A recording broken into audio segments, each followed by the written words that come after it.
and waterproof match. I only got one dart and I missed.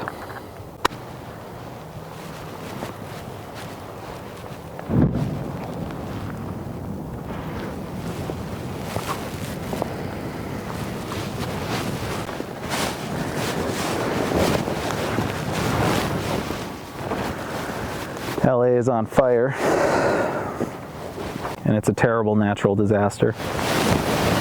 I know that I said my next video was going to be on Snow White, and that video is still happening, but something's happening right now that caught my eye, and I thought it was worth making a video about. I'm sure that you guys have seen a lot of the footage that's come out of, the fires burning in LA, moving from the Palisades, and now it's touching Brentwood. And I'm no fire expert, but if it keeps going in that pathway, it might get to Santa Monica, or it might get to Beverly Hills. I think those are the next neighborhoods in its path, but we'll see what happens. In this discussion, I think there's a few things that are going on that I think is distracting from the larger conversation that we should be having. I think that I think your feeds are no different than mine. I'm sure you've seen the video of Joe Rogan making a prediction about this, maybe a year or two ago on his podcast. And I'm also sure you've seen Trump talking about how they're not doing the reservoir thing. Gavin Newsom has made the decision to prioritize the smelt, which is a fish that apparently isn't near the area. There's also a couple other things that people are talking about that I think is a distraction. The mayor came under fire,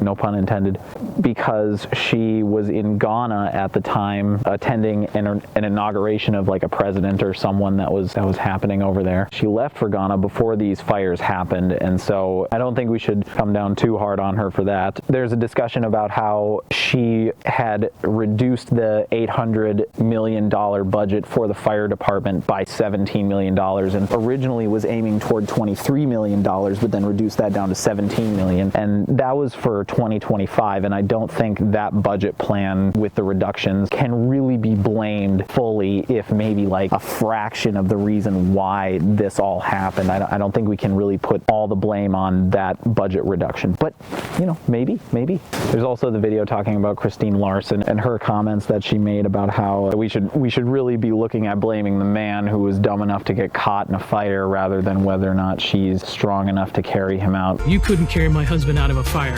Which my response is, he got himself in the wrong place if I have to carry him out of a fire. Which is definitely not something you want to hear from someone whose responsibility is to go into a fire looking for people who have perhaps passed out from smoke inhalation and carry them out and save them. I think that's kind of like not even the cherry on top, that's more of like the chocolate syrup on it and not like brown or black. And that was what we're talking about.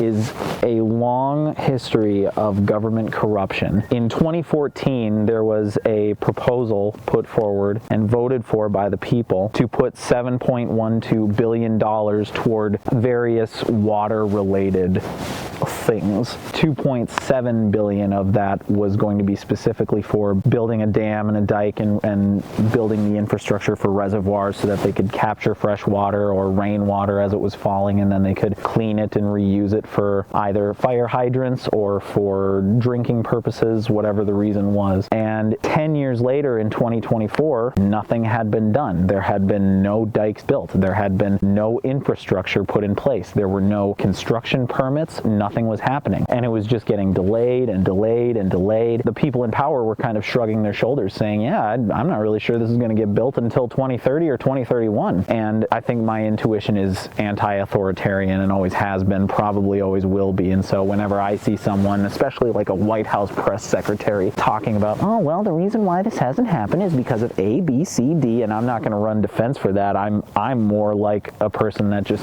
sees Squealer from Animal Farm and just says, okay, yeah, you're just throwing smoke screen, you're fucking lying. Tactics, friends. So maybe it's true. Maybe there is a good reason why in 10 years nothing had been done as far as building a reservoir.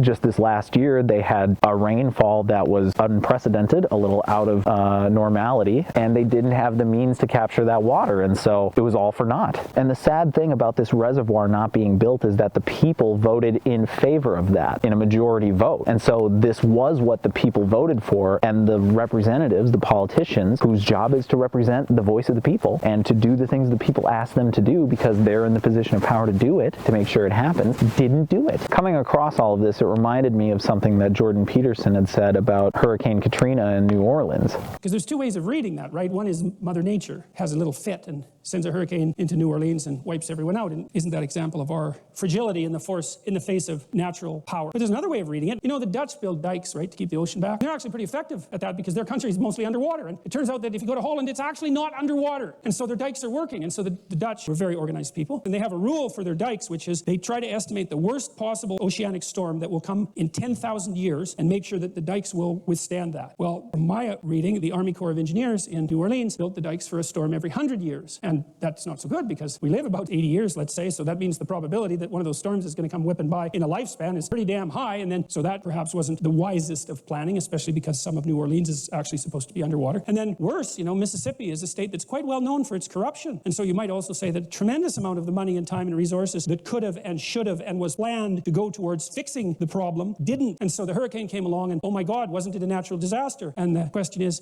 what bloody well makes you so sure that it was a natural disaster? Right? Because if the infrastructure would have been maintained and built to the specifications that were certainly technically possible and would have actually been less expensive in the long run to build, and everyone knew it, and the hurricane came along and wiped out the city, why do you think that's a natural disaster? To me, that's a natural example, if you think about it from a metaphorical perspective, of a judgmental God deciding to use a flood to teach a moral lesson. And you might say, well, that's pretty harsh. What about all those flood survivors? It's like, yeah, well, the whole flood thing was kind of harsh. And so the point that he's trying to make with that story is that maybe Hurricane Katrina was not a natural disaster. Maybe it's something that could have been avoided because there are other countries who have suffered storms equivalent to Hurricane Katrina and have survived. And the reason why New Orleans didn't do so well was because of corruption, not because of the natural disaster. It was because of the lack of preparedness for the natural disaster. You know, this is kind of an archetypal lesson. This is reflected in the Twilight Zone episode, The Shelter, and it's also talked about in the fable, The Three Little Pigs.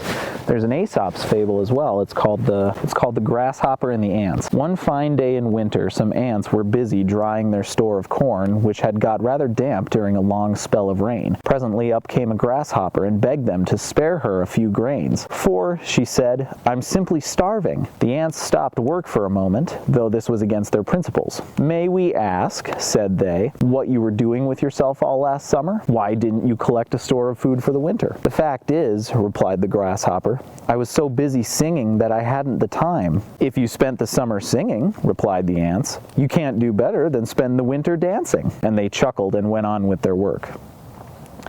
It is best to prepare for days of necessity.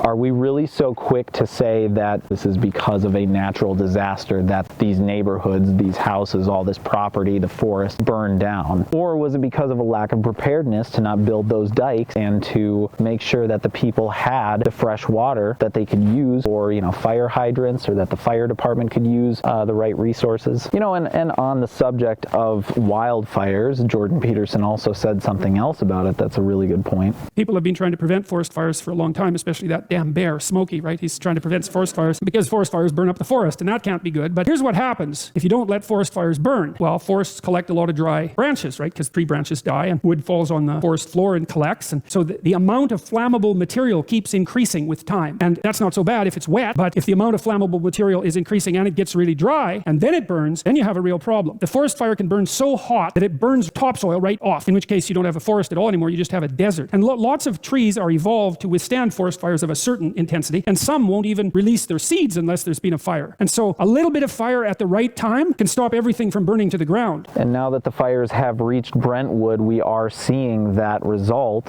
on the topsoil. We are seeing white markings on the topsoil, which means the soil itself has turned to ash. That means that we're seeing symptoms of a future desert. You mentioned prescription burns, and then earlier in this conversation you said the last time you remember a fire here in this area, Mandeville Canyon fire in 1978, and the brush is old, it hasn't been cleared out. Is that what you mean by prescription burns are necessary? And why is it you think we haven't been doing that? Just a lack of resources, to LA City Fire Chief's point last night when she was... No, as far as the prescription burn program goes, we have the resources for that. We do that at the times of the year when any kind of a fire we ignite under controlled conditions is going to burn very slowly, kind of a cool fire. It's not going to come through and turn everything white like you see on the side of those hills. I guess the question that I want to put forward and try and add to the conversation is that maybe it wasn't queer people that burned LA to the ground. Maybe it wasn't because of that. Maybe that was a contributing factor.